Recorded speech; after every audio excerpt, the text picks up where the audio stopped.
কলকাতা শহরটি আমাদের কাছে কিন্তু একটি প্রাণের শহর, যতই দেখি ততই কিন্তু মুগ্ধ হয়ে যায়। তাই আজকে কলকাতার এক ঐতিহাসিক স্থান কিন্তু পরিদর্শন করতে গেলাম।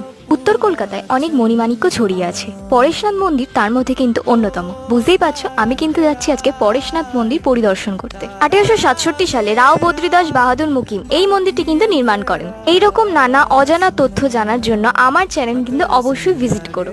মন্দির খোলার সময় সকাল 6টা থেকে 11টা পর্যন্ত, এবং যদি কেউ বিকেল দিকে আসতে চাও তো 3টে থেকে 7টা পর্যন্ত কিন্তু এই মন্দিরটি ওপেন থাকে। পরেশনাথ মন্দিরটি কিন্তু বহুমূল্য ধাতু, সাদা মার্বেল, হীরা, রুবি, মুক্তা, প্রবাল ইত্যাদি দিয়ে কিন্তু খুবই সুন্দরভাবে সাজানো। ডেকোরেশনটাও এত সুন্দর আর এত নীরবতা এখানে, মানে এত শান্ত পরিবেশ, সত্যি অন্য জায়গায় গেলেও কিন্তু পাওয়া যাবে না। রাজবাড়ি রাজবাড়ি মনে হচ্ছে। এই মন্দিরটি কলকাতা ঐতিহাসিক স্থানগুলির মধ্যে একটি, আর এই মন্দিরের লাগোয়া 4টে মন্দির পরিদর্শন করতে পারবে। তো চলো আজকের মতন টাটা। ভালো লাগলে লাইক করে